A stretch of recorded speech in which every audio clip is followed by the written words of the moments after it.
What's up, everybody? It's Solo, aka Mr. ElevateSolo, and you tuned in to the ElevateSolo podcast, broadcasting live from Aurora.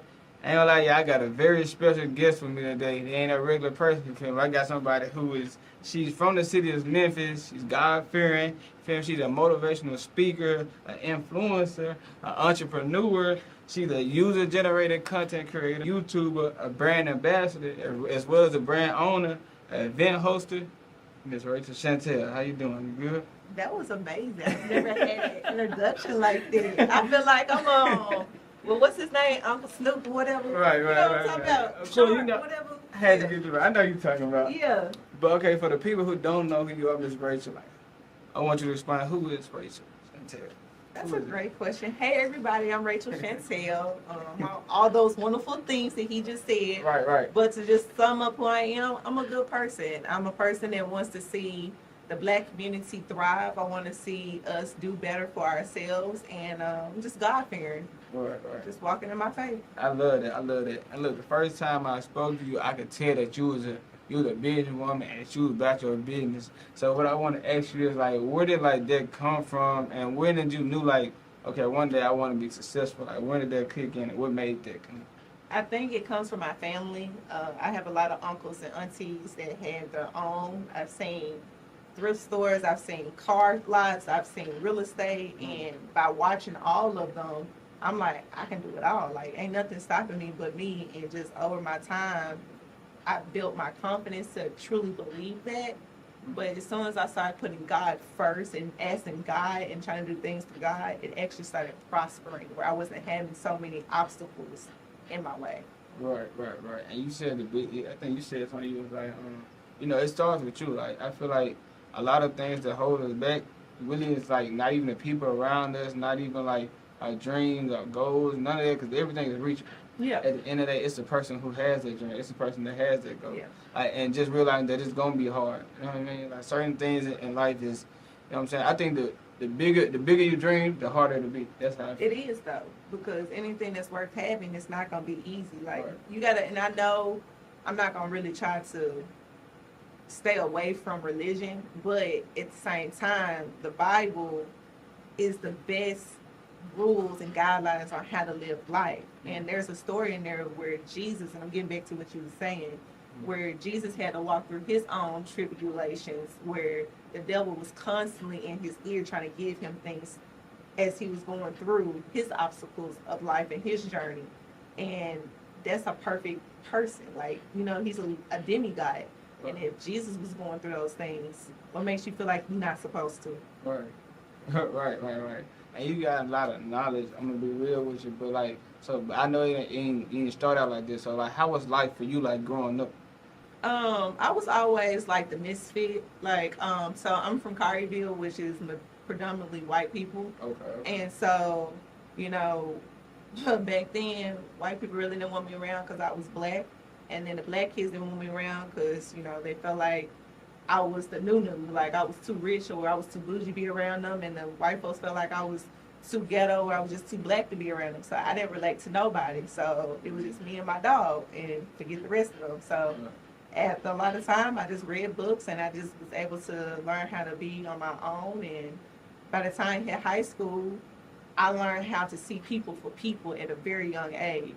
And so when I go into the lunchrooms, I'll be able to sit with the jocks, the cheerleaders, the gothic brigades, whoever it was, because for me, I'm one of one. So I was able to float like that. And as an adult now, it's made me very well-rounded, because now I can relate to everybody because I see them as a person. I don't let situations or people's mindsets keep me from seeing them, because there's a reason why we do the things that we do. That's amazing. But I'm gonna ask you this, like, when it comes to just success in general, like, we all want to get to a level to where we financially stable, and that we could, help our people out. But let me ask you, what is success to you, Racheal? What does success look like? That's a great question. So when people ask me, like, where do I see my life in 5 years from now, it's always going to be the same answer. Right. And that's helping people, that's having an extraordinary lifestyle, and just being able to enjoy my family and friends. To me, that's success. And however I get there is how I get there. I may not become a billionaire. I may not even become a millionaire. But if I can live life where I don't feel where my next paycheck, where my next meal coming from, or just being able to think like, shucks, I may want kids, but kids is expensive because, you know, money. I don't want to have money problems. Like, I want to just enjoy life, and that's success to me. I love that. And so you mentioned a little bit about you read books. So I'm asking, what was the age where you was like, I'm about to start reading books, and how have reading books helped you? Okay, so I grew up on Harry Potter. So I grew up when J.K. Rowling was writing all them books, you know? Right. So that was like the thing to do back in the day, because Instagram and all that was not, it wasn't there. Like, Instagram didn't come around until I was 17. So that was like 2012. So before that, it would be reading books or being on MySpace, or like, not even that, because we had dial-up. So that would be, it sounds so crazy to say that because I'm not that old. Like, to sit here and just the times have changed. But I think the question you asked me, when did I go from entertainment books to self-help books? Right. I think it's probably started for me when I was in college. Like, when I really was trying to figure out, who do I want to be as an adult? Like, who do I want to be? Like, what do I want to do? How do I want to get there? And I would ask, like, my mom and my family members, but the answers I was getting from them, it wasn't what I was looking for. It just wasn't like, that's not how I want to live. Like, you know what I'm saying? And so I started just really trying to figure out, how do I get the things I want to get? And the best way you can do that is books. And there's literally books written on anything. Like, I tell you this one time, I was dating this guy, and I could not understand why he would not do the things that I wanted him to do. Nothing too crazy, just like, take me on a couple of days to do this or that, you know, just, I guess, the normal things women complain about. And I remember seeing this book when I was in Barnes & Noble, and it was like, Why Men Marry Bitches. I picked up the book, I read the book, and you know what I learned in there? Men only marry women who have boundaries, who understand where they're willing to bend and where they're willing to break. But considering that I'm a woman, that's seen as me being a bitch. But if that was a man, you'd be considered ambitious. You can be considered a leader. It's a double standard. But the way that book was titled, it caught my attention. So I was like, oh, so there's more relationship books out there. So as I started reading more relationship books, I was like, dang, a lot of these books are more on, what do I want from a relationship? Like, what do I see as my standards? What do I see as like that? And going from that, I was like, dang, well, if there's books on relationships, it got to be books on money. It got to be books on entrepreneurship. It got to be books on, I ain't stopped yet. And it's books on all of that stuff. So everything that I say and everything is not, I'm not coming up with it. I'm literally telling you from what I've learned from books or learned from somebody else. And this is my way of sending the elevator back down. Like, it's no point for me to have all this knowledge and not share it with somebody else. I don't want to be successful on my own. I don't want to be the best person in the group. I'd rather be the brokest, stupidest person in the room. Like, that's the type of people I want around me. And the only way I can have that around me is by being that person. Because this type of spirit is not for everybody. So it's going to weave a lot of people to repel from me because they don't understand me. Right. Have you ever thought about writing books? Yeah, I have. I actually am in the middle of trying to write my own book. It's How to Be a Strategic Planner and Thinker. Yeah, I'll be on the lookout. So it's whenever I get out of school. I got you. Okay, so talk to Miss Black Tennessee. Yes. Talk to us, what was the experience like? What was the experience and like how did that make you feel? You know what I'm saying? Yeah, just talk to us about it. Okay, so I am Miss Black Tennessee for this year. Cool, yeah. And the purpose of it is to bring awareness to beauty comes in all shape, fashion, and form, right?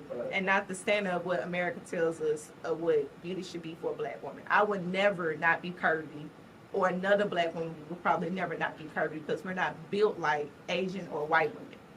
We would never not have hips, lips, or thighs.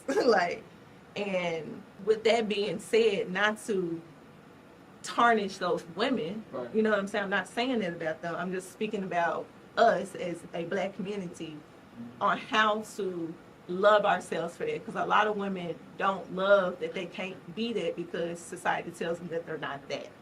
You know, and so through this experience and through this title, I have the honor, because to me it's an honor to go to another woman and tell her you are worth love. You are beautiful. You are who you are. And don't let nobody else tell you that you're not. Right. You know what I'm saying? And I think that that's a really cool way to do it. The experience was just going through a pageant. There was 5 different categories: talent, dress, interview, on stage question, and I did pretty well. My talent, I'm not a dancer, I'm not a singer, so I did public speaking. And it did very well. I spoke on just how to make great decisions for yourself and not to base permanent decisions on temporary feelings, because feelings are supposed to come and go. We're human, we're energy, you know what I'm saying? Right. Nothing about us is going to be stagnant, and if it is, that's a problem. The only time that you should be stagnant is when you're dead. You should always be striving to be better. And so it's been dope. I was able to speak to some girls probably about 2 weeks ago, from age 11 to 17, and I thought it was really dope the way I ended it. It was just like, you know, we all have an image in our head of what's perfect to us. Like, you have an image in here. You don't have to tell me. I'm not asking you to tell me. Right. But in your mind, you know what perfect is. And you know the crazy thing about it is your perfect is not my perfect. And it's not hers either. Right. But it doesn't make it not less or more true than what it is, because that's what makes us us. So on a scale 1 to 10, you can rate yourself. And I'm pretty sure you've already done it in your mind. Don't say it out loud. And I said, I'm 1,000. You know what I'm saying? Yeah. And so I was like, you know, if anybody in the room rated themselves a 10, shoot, I need your confidence, because you rocking. But if it's not, it's always room for improvement. And that's what we got to strive for, is to improve ourselves. So where did the public speaking come from? Like, wouldn't it, like, because that ain't no you can just jump up one day and say, I want to speak to people. No, honestly, absolutely not. Yo, pass me that cigarette. Nah, I'm just playing. Y'all look, this fake. It's prop. But look, y'all, I know y'all love this episode, but look, Elevate Solo, we had just dropped 3 new teas. Boom, boom. Y'all see that? Boom. And look, right now we're doing a bundle deal. 3 teas for only $30. I don't know where else you can get 3 teas for $30. Nowhere else but ElevateSolo.com. And look, y'all, look. And if you use code podcast, you get a secret discount. Make sure y'all head over to ElevateSolo.com. Grab you 3 teas for $30. And let's get back into the episode. It is not something that I ever tried to plan. I think that's just one of God's things, is I am a vessel for him. And speaking those things, I really don't have an answer to you how it showed up. It was just, even in college, you know, and you can take a class on public speaking. Like, that's a skill set to be able to speak in front of a lot of people. And I took that class and I did really good in it. So when I did this pageant, I was like, what in the world is going to be my talent?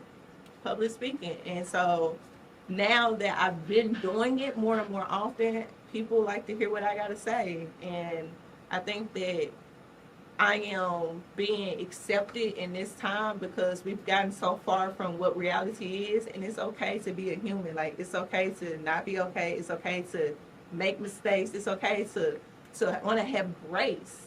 And right now in our society, we don't have that anymore. Everyone got to be perfect. You got to have it figured out. Like, no, you don't. Who told you had to figure it out? Like, right. Why do you feel like you got to have it figured out before you're 23?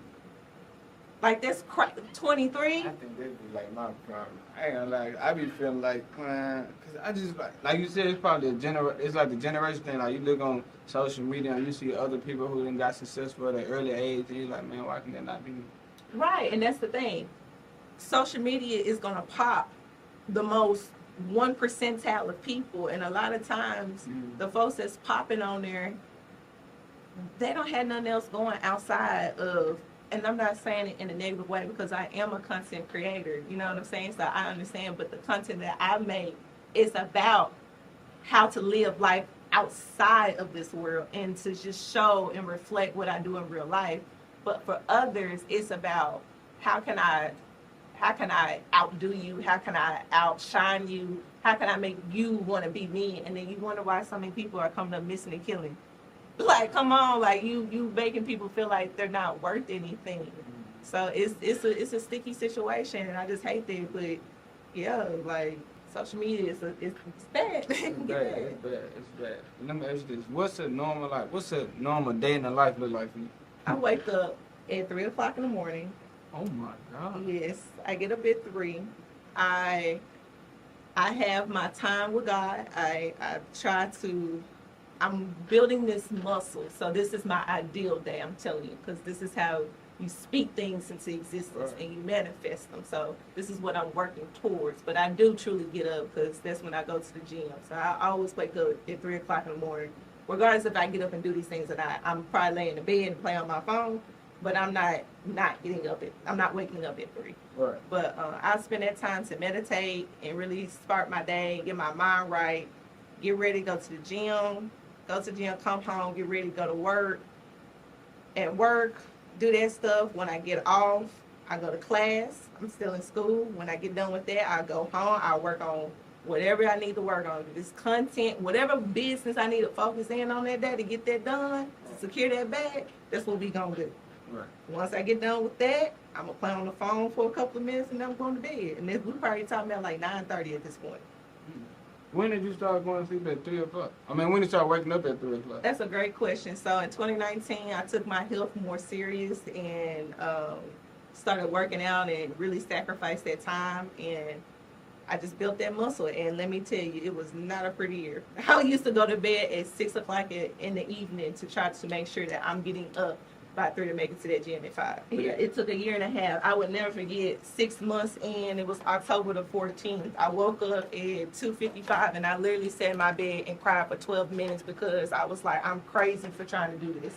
I remember having that internal fight with myself. And I was like, future me is going to thank you. Get your butt up. Like, future you is going to thank you. Like, I was just about to ask, are you happy that you did it? Absolutely. Yeah. And I'm still having another internal fight right now and keep saying, in future you is going to, again, I'm not a 10, so I always have that room for improvement. Okay, I feel that. Yeah. If you could go back 10 years from now, what advice would you give that version of you with all the battles and all the things that you was about to, all the battles that was about to come towards you in the future? What advice would you give to yourself? My younger self? Yeah, 10 years from now. So going back to when I was 20? Yeah. Girl, focus more on you.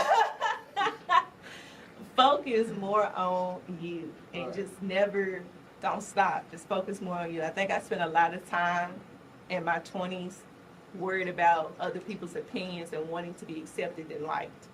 And had I had the confidence that I have now of being unapologetically myself, I would be so much further. But I just learned this version of myself when I was crying in that bed to get my butt up. I feel. So that's when it snapped. That's when you found yourself? I would say that was like the beginning of my journey, but yeah. Okay, so when we think about successful companies and things like that, all of us, we want to be successful, but I feel like in order for there to be a successful business, it has to be a successful person running that business. Because, somebody with at least a successful mindset who wants to do better. So what I'm asking you is somebody out there who wants to be an entrepreneur, somebody who wants to be great or be successful one day, but what I want to ask you is, what do you think is the first thing you should change within yourself, in order to become somebody who has a successful business? That's great. It's all about the mental. It's the mindset. Right. Whether if you think you can or you can't, you're going to always be right. If you think you can or you can't, you're going to always be right. So you got to get your mindset right. And you got to understand that it's not going to be easy. Entrepreneurship is not easy at all. I'm 10 years into this thing, and I am just now seeing the fruits of my labor. Right. Okay, where I am literally getting a profit of monetary amounts. The relationships had to be built. I had to go through so many mistakes. I messed up the bag 2 or 3 times. Now, I'm a fumble, and I have fumble recoveries too. But all of that is a part of the experience because you got to understand, I think within the Black community, it sounds good to be an entrepreneur, but we truly don't take the time to understand how business works. Right. The aspects of understanding business, accounting, understanding just the fundamentals of marketing, understanding the fundamentals of that stuff. We try to get a shirt, you know what I'm saying? We get a pressing machine, we make a shirt, and we want to sell it for $20. But do you understand the cost of sales? Do you understand the break-even point? Do you understand the return on the investment? Do you understand those things? Right. Do you understand the quarters? Do you understand how to order things on an off season or put in an order of pre-sales? Like those things, I feel like not enough people take time to understand it. And it's not just in clothing. You can do that with a restaurant. You gotta. Every field has that learning curve, and we like to try to fast forward that learning curve, and then we wonder why we fall on our face. So I feel like to answer that question for you is you got to get your mindset prepared to understand that this is not a quick success. It's not, and the internet would make you feel like it. But like, let's just take Glow. Glow was a rapper years before she blew, and we all saw that because we're from Memphis, and she's the most overnight success to the world. Like, where did she come from? But let's be honest, F&F was out a year and a half before it popped. It took a year and a half for that song to pop. You know how many other songs that she came out with, not even thinking about this song? By the time it popped, she was like, man, Gotti ain't listening to that. It took her 3 days to sit there and literally process that Yo Gotti was trying to reach out to her. Like, let's think about that. 3 days. Like, that's... If Band called you right now and said, hey, I want to be on, you wouldn't take it serious because you'd be like, what? Right. You have to take time to process it. So that's why I say you got to get your mindset prepared, because what if you do pop? What you going to do? Will you be ready? Are you going to be ready? Because now we got to talk about the financial aspects, the financial literacy, understand how to invest our money. Do you have a retirement plan? Those are the things that we don't take time to try to prepare for. A lot of entrepreneurs don't prepare for their retirement. That's Beyonce. You think Beyonce won't be singing? She looks tired and wore out. That woman that came out with so many other avenues that she's trying to clothing, perfume. I think she probably did makeup for a little moment there. Now she's on to hair care, and none of that stuff's gonna work. Why? Because you're not a brand. I don't believe you use that crap for not 1 second. You can't get me to think that you use them hair products. And she may. I don't know. But I don't believe it. And that's one of the most successful people in music. Why do you think she's jumping around these genres? Because the woman is bored.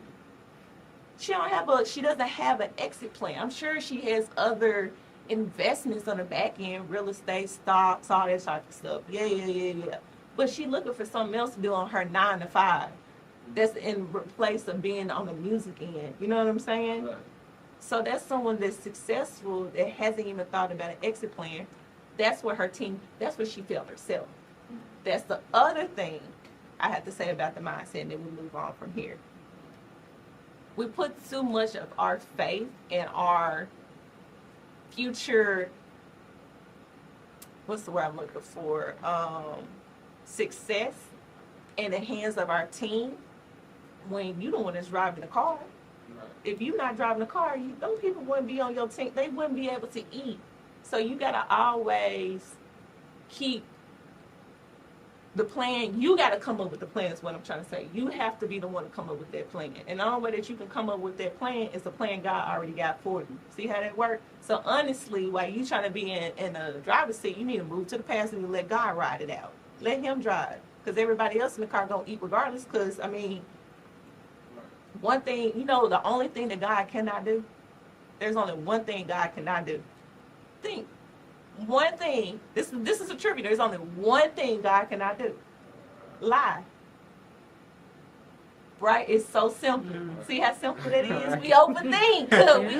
Because y'all think, what can't? That's the only thing God cannot do. He cannot tell a lie. So you say to God, hey God, I want to be successful. I want to make sure that I don't never have to look over my shoulder or just be able to help somebody else out. But I can't help somebody else if I can't help myself. Can you take care of me? And God tell you, yes, I can. But this is where we have a problem. And I say I mean humans in general, right? Because if God put in front of you your roadmap of your life and you saw everything that you're going to go through, what you want to go through, no. So you ain't going to want to do it. So why would he show that to you? He got to spoon feed you. He got to. Because if you can't handle the issues that you having right now, how are you going to be able to handle when this is in syndication with millions of people blowing up your phone and tell you their opinions on what you got going on. If you can't even worry about a couple little haters that they don't even understand how to hold a conversation. Right. You know what I'm saying? To interview someone, this is a skill. To sit here and be able to walk and guide someone through and feel comfortable enough to open up, this is a skill. Everybody cannot do this. So don't let someone be like, oh, that ain't nothing. Podcasting is not easy. That's why you see these podcasts come and go and this, that, and the other. Podcasting ain't going nowhere. Podcasting is about the past. It's about the past print news. That's magazines. That's print news, newspapers, syndications that way. Podcasting is about to surpass that. You know how long newspapers been around? Long time. Since America was around, since the 1800s. That was literally, and podcasting is about to pass that, and people are like, oh, it's played out. No, you're played out because, again, you don't have the mindset for the long game. You haven't taken the time to research and understand what you're getting yourself into. You just want to sit here and do it because it's the new way. You create the way. That's all you got to do. Just make sure you create it. Right. As long as you creating Let- and letting God drive, well, I ain't going to never lose. Right. That's what it is. Let me ask you this though, because we ain't nobody perfect, right? Right. And we kind of understand. And you said that you had a lot of mistakes and stuff that you made in the past, even 10 years in entrepreneurship. What's something you feel like in your life right now that's holding you back from getting to where you want to be? That's a great question. So I think what's holding me back at this moment is my own anxiety of trying to get to that moment, or making sure when I do get that moment that I don't mess it up. That's one thing that I really talk to God about right now is you're allowing all these wonderful things to happen in my life, and I'm starting to see them, but I just want to make sure that I'm prepared to maintain them, because the goal is not to get it. It's to maintain it and scale it. Like, that's the goal. How do I do that? How do you get there and accelerate? Exactly. How do I do that? That's the part. How do I do that? But I can't even worry about that because I haven't even finished this over here yet. So slow your roll, mama. Take it one step You know at a what I'm time. saying? You got too much on your chip. Okay, and you big on God, and I love that. So I really want to ask you, like, I don't know if it's gonna be too deep, but who is God to you?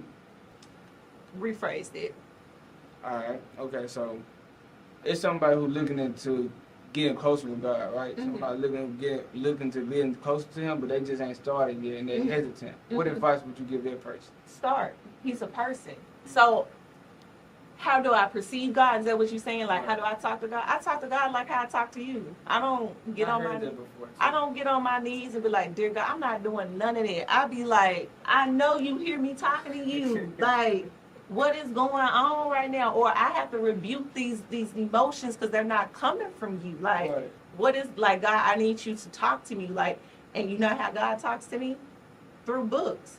I read, because that's my thing. So I literally have books right now on how can I'm reading it right now. It's called don't you worry about it. See, this is, I'm finna show it to you right there, so you know I ain't lying.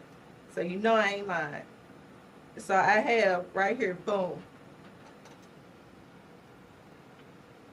For these book versions? Yeah, tell the people what the book called. What the Bible says about dealing with your emotions. She ain't lying. Exactly. She ain't lying. So there's a story in the Bible Okay. by Mary. You probably heard of that. Where she touched the cloth of Jesus and she was healed from her blood disease. You heard this story before? Yeah. Okay. So for her to have to fight through the crowd, and she's ill. I'm just thinking of an old, fragile little lady that doesn't even want to talk to Jesus. Just heard of the miracles that he was going through and doing. And y'all have to read this chapter in the Bible. It's beautiful. I literally cried because of how can you treat someone so badly that literally only intentions is to do so much good in your life. And I mean, you literally treat this man so bad that y'all not only wanted to kill him once, but you tried to kill him twice. You know what I'm saying? For you to sit here and then want to put him on display to show others that I took down the biggest, baddest and still come back and love us and say, it's okay, you just don't know no better. I still love you. What? Like that? I don't know about you, but for me, that's amazing to me. Right. That is the what we should all strive for, and to have that type of grace on each other. You know what I'm saying? But anyways, Mary, she was so ill, there's nothing else that doctors, people can tell her, basically you're a lost cause. She hear about Jesus, she hear about the good that he's doing throughout these cities. And so he's coming through because he was traveling, and the crowd was so big that this woman has pushed, scraped. I mean, she's on the ground going in between legs, trying to get to him. And the whole time that she's doing it, she's not trying to talk to him. She's not trying to ask him for nothing. She just wants to get close enough to touch his garment on his clothes. If I can just touch him, I will be healed.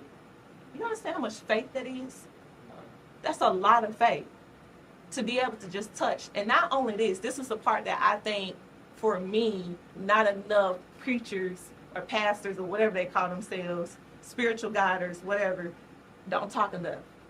Once she touched him, Jesus felt that blessing leave his body, and he's looking around because he got his people, he got his entourage, his bodyguards, and he goes, "Who touched me?" And they was like, "Man, just ain't nobody touched you." No. See, I ain't talking about that. Someone touched me, and this woman had enough courage after being healed to stand up, look this man in the eyes, and say, "Jesus, it was me. I didn't mean to disrespect you. I didn't mean to take a blessing from you. I didn't mean to do any of those things. I just knew what you could do for me. If I need to give it back, I will. I meant no harm." How many people do you know would be willing to give back a blessing? I don't even think that I would have the courage to do that, to be quite honest, but that was such an aspirational story to me when I was reading the Bible. I was like, God, I really want this type of faith. This type of faith. How do I get to this? Like, I don't understand to have so much faith like this and still be human and still have to go through so many things. Like, how do I get there? I'm still on the journey, but I'm stronger now. I can tell you that. I can definitely tell you that. So I would say, to answer your question, to just talk to him. Talk. You don't have to sit down. You don't have to do any of that stuff. You don't have to go to church and do any of that. What you need to do is pick up that Bible. Like for me, however you teach yourself, that's the other thing. People have got to learn how to teach themselves and do their own research and stop waiting for someone else to feed everything to you, because you don't know where that feeding is coming from. You know what I'm saying? You got to do it yourself. You got to put the work in yourself. So you don't have to go to church every Sunday to learn the Bible, baby. Right. The Bible is on Amazon. You can get that shit to you. It's everywhere. You can go to the store and you can literally get study guides, like I just showed you. So you know I ain't lying to you. I have study guides where I am breaking down the Bible for me, because I know what I need. I know what I'm trying to get. Now, do I have a church to go to? Absolutely. You saw that was my pastor that I had sent it to. Absolutely. And hey, how do I do these things? How do I build those things? You just got to believe. You got to believe. You know what I'm saying? If you believe that this wall was pink, who am I to tell you that it's blue? That's what you believe. Belief is real. And so that's what you got to do. You got to believe it. That was amazing. I ain't got that. Let me ask you this. If you could ask God one question and get an immediate answer like that, what question would you ask? God, give me wisdom. Why would you want to hear? Because with wisdom, I know what I can do for myself, and I know what I can do for others. I want to be just like Solomon, and that's it. Because that was somebody I read in the Bible. Again, the Bible is full with stories of people like us. Do you know why? Because they're common. They're us. God used regular people to do this. You know what I'm saying? He used these whores and thieves and liars. But I'm just saying, if he could use them to get his point across, okay then. So what you gonna do when you actually are a true intentional person that does not set out to do those things? You see what I'm saying? So anyways, in the story, Solomon was one of the best kings, and he really cared for his kingdom. And God was so impressed by how he took care of his people. He came to him and said, Solomon, I give you anything that you want. What do you want? And you know what he asked for? Wisdom. It blew God's mind that he asked for wisdom. He said, well, why are you asking me for wisdom? He said, because with wisdom, I'll be able to get the things that I want and still be able to provide for others. And so, therefore, that's the only thing in the Bible that if you ask God for, He has to give it to you. Good. Now, don't forget, what's the only thing that God can't do? Lie. Good answer. He can't lie to you. He don't know how. He's the God of truth. All right. And you ask Him for wisdom. Isn't that true? All right. Because if you know something, you know something. Yo, pass me that cigarette. Nah, I'm just playing. Y'all look, this fake. It's prop. But look, y'all. I know y'all love this episode, but look, Elevate Solo. We had just dropped 3 new teas. Boom, boom. Y'all see that? Boom. And look, right now we're doing a bundle deal. 3 teas for only $30. I don't know where else you can get 3 teas for $30. Nowhere else but ElevateSolo.com. And look, y'all, look. And if you use code podcast, you get a secret discount. Make sure y'all head over to ElevateSolo.com. Grab you 3 teas for $30. And let's get back into the episode. What's the best place to eat in Memphis right now? Shit, my house. I'm just playing. So you can cook. Yeah, I cook at home. What's your go-to? Oh, Do she look like she can cook, y'all? I believe. my go-to meal is probably it's fish and shrimp. Like anything with that, I'm definitely gonna eat. I kind of got to a place of making my own little sauces, but I just like to eat at home. If I go to a restaurant, I'm not gonna hold y'all. I know people gonna be like, "Why you like to go there?" Because I like to go there. I like flight. I like to eat at flight, so they got some bomb food. What got you into working out? Health. Yeah. Health. So I got to a point that life for me was not really good. I really hit rock bottom. I was sad, depressed, angry all the time. I didn't like it. And I got to a point where I can literally drink a fifth of Jack Daniels by myself and still be able to talk to you like this. And that was a problem, right? You would think so. And so it got to a point that I was so bad on my stress that I started to lose my eyesight a little bit. Like I would just go black for a couple of minutes or seconds. And that's when I knew I have got to do something about this or I'm going to lose myself because this is not okay. And so the best way about it was I had to figure out an avenue to get that energy out of me. And I was not a person, I'm still not a person to write my feelings down. I'm not a person to really talk to somebody about how I'm feeling. I'm very private. Like I say, I'm an Aquarius, so I'm a loner. Don't forget, I've been a loner since I was literally like 8 years old. So talking to other people gives me more anxiety. So there was only one thing left. And I mean, I was overweight and I was always in sports. That was the heaviest I've ever been in my life. So I kind of did not have the shape that I wanted or what I was used to. I can't afford to be up under somebody's knife. I got to take it the old school way. That's working out and paying attention to what I put into my body. When it comes to working out, do you believe it's harder to get started in the gym or start working out or being consistent? Consistent. Why is it? Consistent. Because when you don't get the results right off the bat, it's like, why am I doing this? So what do you see yourself not 5 years from now, but 10 years? Man, if I really had to because I already told you, normally when I get the answer, I'll give you those 3 answers. But 10 years from now, what would it make me? I'm about 30.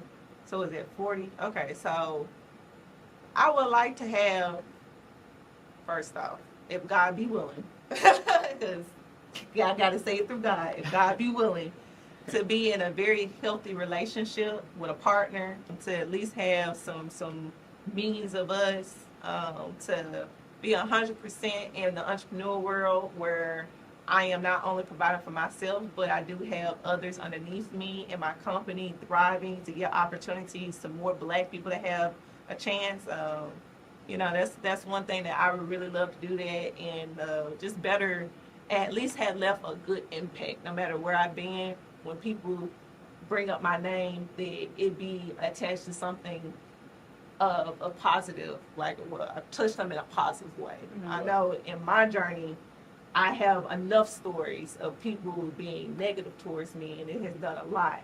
But for the people who have been positive, it means so much more to me because it was so many more negative mindsets and negative things I had to deal with And so Cherish the positive. I cherish it so much because it's just not enough of it around. And, you know, so hopefully I will have a legacy of making a true impact on people wanting to better themselves and to care for themselves. And because if you care for yourself, you're going to care for the next person. Because that's self-love. That's what love is. It's contagious. And if we can get back to doing that, then life is great. What makes a man a good man in your eyes? Oh, wow. That's a great question. Being kind. That's the number one thing. I don't think society allows men to be kind any longer, or at least at this moment of time. So I think a good man would understand how to be kind. I think from that transitions into being a provider, and I'm not talking about money. I'm not talking about that. When I say that, I mean a provider as in a safe place for a woman to be able to want to give her all. Like we are designed by nature to be attached to a man and to literally take anything that he provides and multiply it. Does that make sense? A little bit. So like, if we were a couple, it don't even like if you provide a house, I make it a home. You provide sperm, I make it a person. You provide love, it's unconditional. Because we're already loving and nurturing people in general. Mm-hmm. That's why God gave us the burden of having kids. Right. So it's naturally within us, but it's harder for a woman to live in that way unless she knows that. I put it like this. I would love to be a passenger princess 100% of my life. And if you are driving and you tell me, baby, I'm going to make a left, I should be back, feet kicked up, playing on my phone because I know we're going to the left, right? Now, if you tell me we're going to the left and you don't went to the right, now, hold on, wait a minute. That's not what we done talked about, okay? See, now that's where problems come in because now your actions and your words aren't matching and I have a problem with it. That's not being a provider. Right. You see what I'm saying? So that's what I'm saying. So to me, that's what a good man is. Is kind and he can provide. Do you believe in second chances? Every person I gave a second chance to has completely shown me why I should not give second chances to. Right. But will I give them, you know, the Aquarius in me would say no. You're right. There you go. But the God in me is saying God. Yeah. You know, God be guiding with me.